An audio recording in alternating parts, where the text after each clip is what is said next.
ہر عبادت سے برتر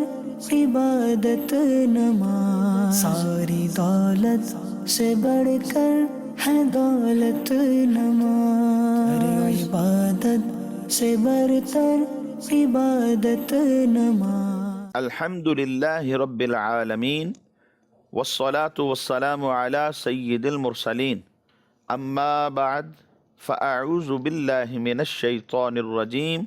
بسم اللہ الرحمن الرحیم۔ الصلاة والسلام علیک یا رسول اللہ وعلی آلک واصحابک یا حبیب اللہ، الصلاة والسلام علیک یا نبی اللہ وعلی آلک واصحابک یا نور اللہ۔ حضور نبی پاک صلی اللہ تعالی علیہ وآلہ وسلم کا فرمان عالی شان ہے، جمعۃ المبارک کے دن تم مجھ پر کثرت سے درود پڑھا کرو، کیونکہ یہ یوم مشہود ہے۔ اس دن اللہ تبارک و تعالی کے فرشتے حاضر ہوتے ہیں۔ لیس من عبد یصلی علی الا بلغنی صوتہ حیث کان، فرمایا جو درود پڑھتا ہے اس کی آواز مجھ تک پہنچ جاتی ہے، حیث کان، وہ کہیں بھی ہو، یعنی اس دنیا کائنات کے کسی بھی گوشے، خطے اور کونے میں موجود ہو، اس کی آواز آقا دو عالم صلی اللہ علیہ وسلم کی بارگاہ میں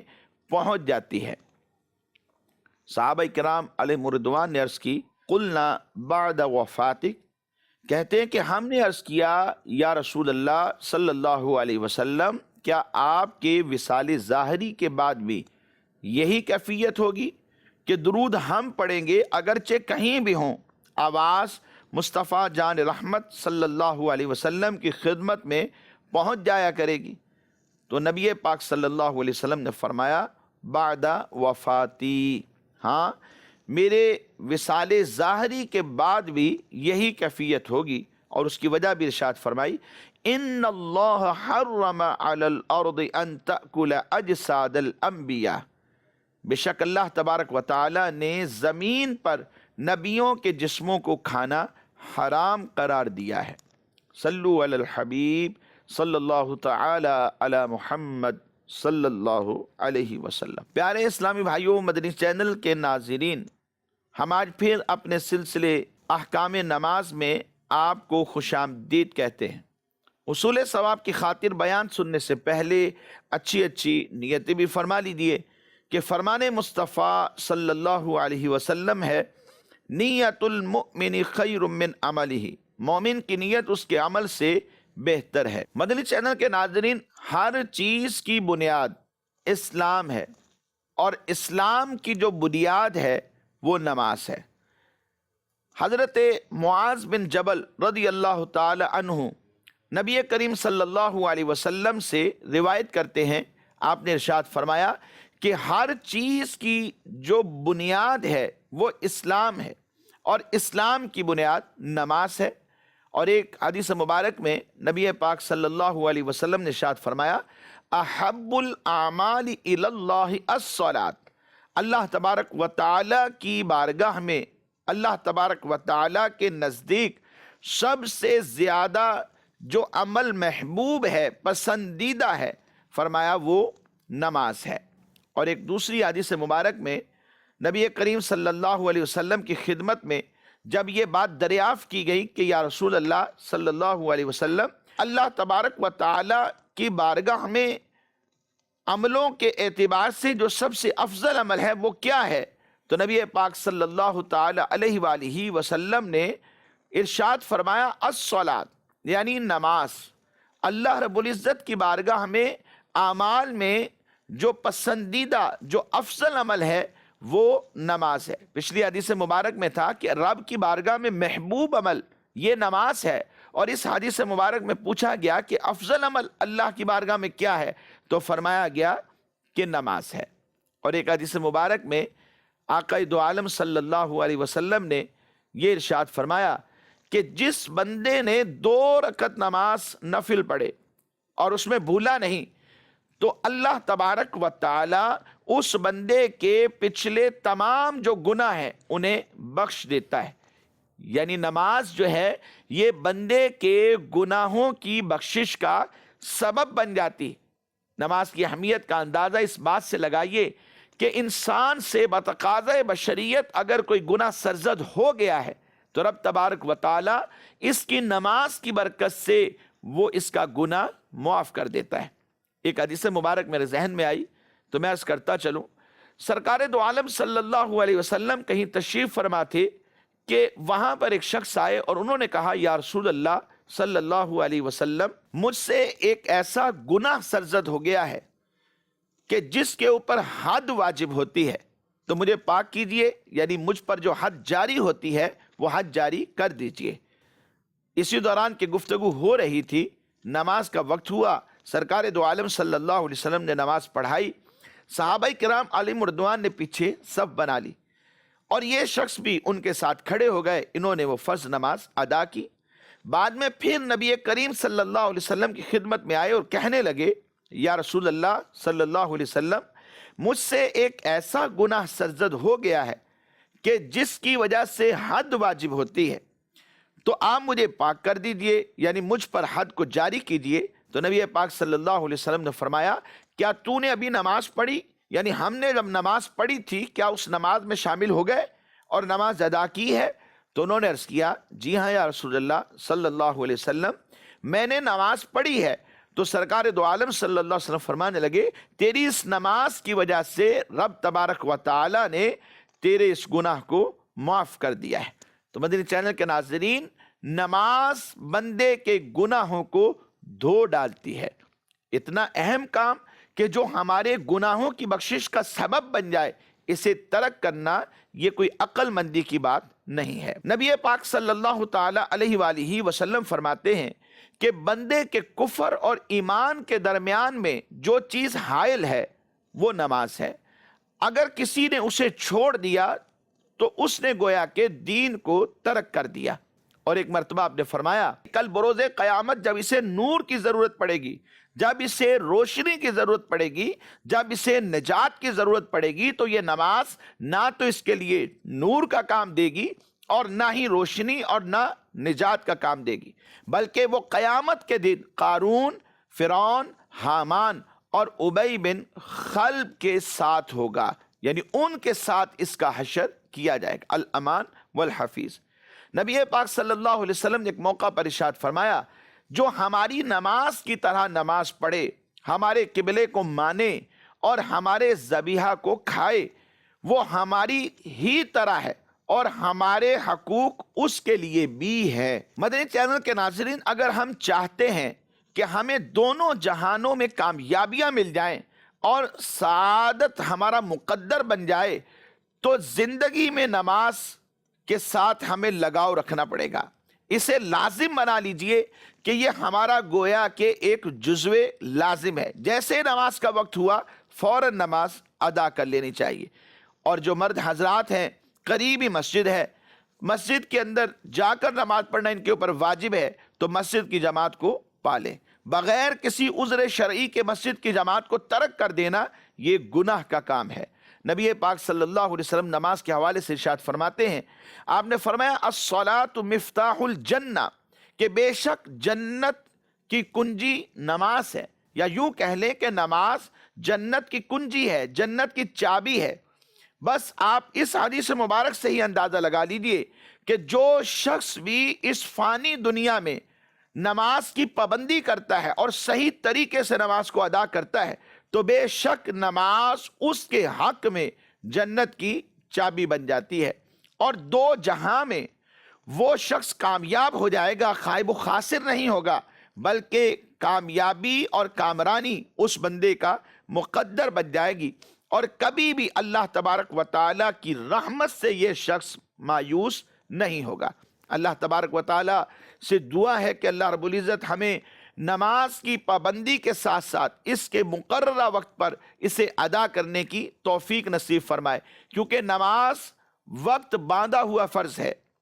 اور قرآن مجید فرقان حمید میں اللہ رب العزت نے واضح طور پر ارشاد فرمایا ان الصلاۃ کانت علی المؤمنین کتابا موقوتا، بے شک جو نماز ہے یہ مسلمانوں پر وقت باندھا ہوا فرض ہے۔ ہر نماز اس کے وقت میں ادا کرنی چاہیے، وقت گزر گیا تو نماز قضا ہو گئی، اور اس کے اوپر بے شمار وعیدیں ہیں جو احادیث مبارکہ کے اندر موجود ہیں۔ اور اگر ہم چاہتے ہیں دنیا میں کامیابی مقدر بنے اور سعادتیں اس دنیا میں بھی اور آخرت میں بھی ملے، اور اسی طرح جنت میں اللہ تبارک و تعالی کی بارگاہ سے ہمیں جگہ مل جائے، تو ہمیں چاہیے کہ دنیا اور آخرت کی سعادتوں سے مالا مال ہونے کے لیے نماز کی پابندی کریں، اور جیسے نماز پڑھنے کا حق ہے ویسے نماز پڑھیں۔ تو آئیے چند ایک احکام نماز کو ہم آج کے سلسلے میں شامل کرتے ہیں۔ مدنی چینل کے ناظرین، چونکہ گزشتہ سلسلے میں ہم نماز کے فرائض پر گفتگو کر رہے تھے، اور پہلے دو فرض جن میں ایک تکبیر تحریمہ اور قیام، اس پر چونکہ ہم بات کر چکے تھے، تو آج اس سلسلے میں تیسرے فرض قرات کے حوالے سے گفتگو کریں گے۔ اس میں 3-4 حوالے سے ہم بات کریں گے، جن میں سے ایک تو یہ ہے کہ قرات سے مراد کیا ہے، اور دوسرا یہ ہے کہ قرات کتنی کرنی چاہیے، اور تیسری بات یہ ہے کہ قرات میں آواز کتنی ہو، اور اسی کے حوالے سے ہم چوتھی جو گفتگو کریں گے وہ یہ ہے کہ آیا کہ امام صاحب کی اقتداء میں اگر مقتدی ہے تو امام صاحب کے پیچھے وہ بھی قرات کرے گا یا نہیں، قرات کتنی ہونی چاہیے۔ مطلقاً ایک آیت پڑھنا فرض کی 2 رکعتوں میں، اور وتر اور نوافل کی ہر رکعت میں امام اور منفرد کے اوپر یہ فرض ہے۔ یہ بات ذہن میں رکھیے، خواہ الگ سے نماز پڑھنے والا ہو، اکیلا نماز پڑھ رہا ہے، یا یہ شخص نماز پڑھا رہا ہے، یعنی نماز کی امامت کر رہا ہے اور نماز فرض ہے، تو اس کی پہلی 2 رکعتوں میں مطلقاً ایک آیت پڑھنا یہ فرض ہے، اور اسی طرح اگر یہ نماز نفل ہے، خواہ وہ 4 ہیں یا 2 ہیں، ہر رکعت میں مطلقاً ایک آیت پڑھنا یہ فرض ہے۔ فرض کی کسی رکعت میں اگر قرات نہ کی، یا فقط ایک ہی رکعت میں قرات کر لی اور دوسری رکعت میں قرات نہ کی، تو اس سے نماز فاسد ہو جاتی ہے، کیونکہ فرض ادا نہیں ہوا۔ اب یہ جو قرات کی جائے گی یہ کتنی آواز سے کرنی چاہیے، قرات سے مراد کیا ہے، یہ 2 چیزیں ذہن میں رکھیے۔ سب سے پہلے قرات سے مراد کیا ہے یہ سمجھیے، تمام حروف مخارج کے ساتھ ادا کیے جائیں، کہ ہر حرف غیر سے صحیح طور پر ممتاز ہو جائے۔ قرات اس طرح کرنی چاہیے کہ جو مخارج ہیں ہر حرف کے، اسی سے حروف کو ادا کیا جائے، کہ ہر حرف بالکل جداگانہ سمجھا جا سکے، جیسے تا اور تو، ثا، سین، صاد، تو ہر حرف دوسرے سے بالکل ممتاز ہو اور جداگانہ نظر آئے، تو اس طرح قرات کرنی چاہیے۔ اور آہستہ آواز میں اگر پڑھیں تو اتنا ضروری ہے کہ خود انسان کے اپنے کانوں تک یہ آواز پہنچے، یعنی خود سنے۔ اگر حروف کی تصحیح تو کر لی، مگر اس قدر آہستہ آواز سے پڑھا کہ خود ہی سماعت نہ کر سکا، خود ہی نہ سنا، اور کوئی معنی شرعی بھی موجود نہیں، مثال کے طور پہ وہاں شور و غل بھی نہیں ہے، یا یہ بہرا نہیں ہے، ثقل سماعت کا مسئلہ نہیں ہے کہ آواز کو اونچا سننے والا شخص ہے، یہ مرض بھی اگر نہیں ہے، اور وہاں پر شور و غل بھی نہیں، اور بہت زیادہ آہستہ آواز سے پڑھتا ہے کہ اس کے اپنے کانوں تک آواز نہیں پہنچی، تو یہ قرات کا جو فرض ہے وہ گویا ادا نہیں ہوا، تو نماز اس کی نہیں ہوگی، دوبارہ پڑھنی پڑے گی۔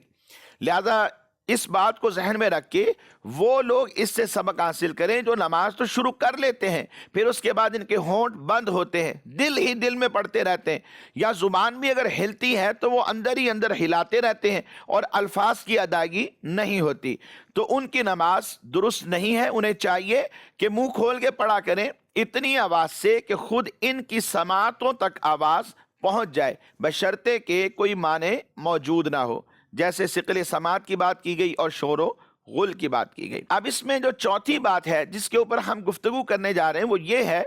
کہ جب کوئی شخص نماز پڑھا رہا ہو، یہ تو قرات کرے گا، لیکن اس کے پیچھے جو نماز پڑھنے والا مقتدی ہے اسے خاموش رہنا ہے۔ اس کی وجہ یہ ہے کہ امام کی قرات مقتدی کے لیے کفایت کر جاتی ہے۔ امام تو بنایا ہی اس لیے جاتا ہے تاکہ اس کی اقتداء کی جائے،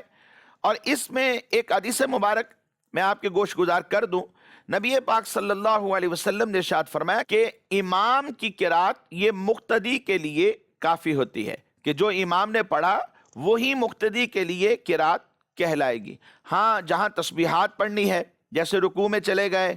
یا رکوع سے اٹھے قومے میں آئے اور ربنا ولک الحمد کہا، اسی طرح سجدے میں گئے یا تکبیرات انتقال ہیں یا تشہد میں بیٹھے اور کلمہ شہادت تک پڑھا اور پھر اس کے بعد درود ابراہیمی اور ساتھ میں کوئی دعا ساتھ میں ملائی، دعائے معصورہ ہو، یا پھر رب اجعلنی مقیم الصلاۃ ومن ذریتی ربنا وتقبل دعا، یہ والی دعا پڑھی، تو یہ تمام جو دعائیں پڑھی جائیں گی یا درود پاک یا التحیات پڑھیں گے یا ثنا پڑھی جائے گی، اس میں مقتدی نے بھی پڑھنا ہے، اور جہاں قرات کرنی ہے یعنی قرآن پڑھنا ہے وہاں مقتدی نے خاموشی کے ساتھ سماعت کرنا ہے، اگرچہ کہ وہ نماز ایسی ہو کہ جس میں امام صاحب قرات آہستہ آواز سے کرتے ہیں، جیسے ظہر کی نماز ہے، اسی طرح عصر کی نماز، ان میں اگرچہ امام صاحب قرات خفی کر رہے ہیں، سری قرات کر رہے ہیں آہستہ آواز سے، لیکن تب بھی حکم یہی ہے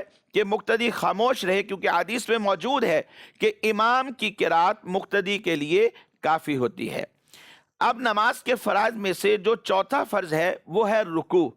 تو رکوع میں ہم یہ گفتگو کریں گے کہ اس کا ادنا درجہ کیا ہے اور اس کا اعلیٰ درجہ کیا ہے۔ اتنا جھکنا کہ ہاتھ بڑھائے تو گھٹنوں تک پہنچ جائیں، تو یہ رکوع کا ادنا درجہ ہے، اور اس کا اعلیٰ درجہ یہ ہے کہ اتنے ہاتھ بڑھا دیے کہ پوری اس کی جو پیٹھ ہے وہ سیدھی ہو گئی، کمر بالکل یہاں سٹیٹ سیدھی ہو گئی، یہ رکوع کا اعلیٰ درجہ ہے، اور ادنا درجہ فقط ہاتھ بڑھائے اور گھٹنوں تک پہنچ جائیں۔ کوشش یہی کرنی چاہیے کہ اعلیٰ درجے کے مطابق نماز ادا کریں تاکہ سنت کا ثواب بھی ملتا رہے۔ اب یہاں سوال یہ ہے کہ ایک وہ شخص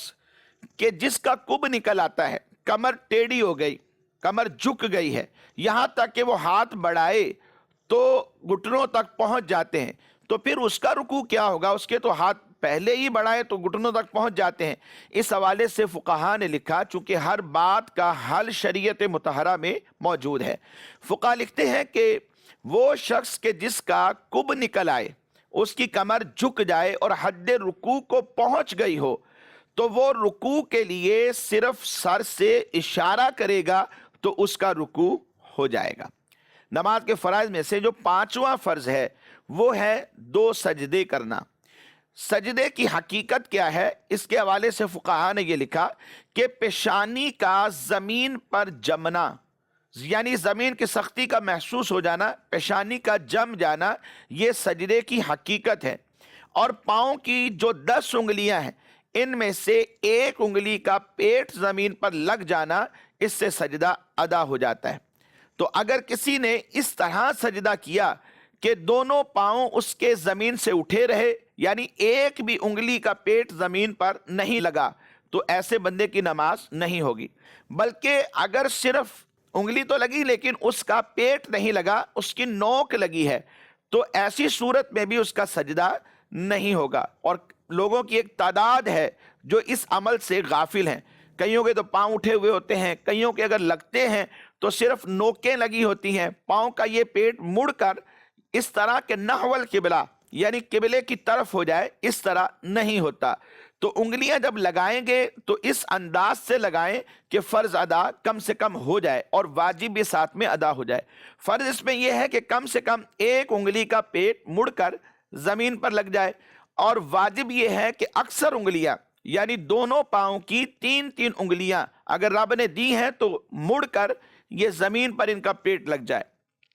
اور اگر 10 انگلیوں کا پیٹ مڑ کر لگ جائے تو فابیہا، یہ بہت اچھا ہے کہ سنت بھی ادا ہو جائے گی۔ سنت ادا کریں گے، واجب بھی آ گیا اور فرض بھی آ گیا، اور سنت کا ثواب بھی مل جاتا ہے۔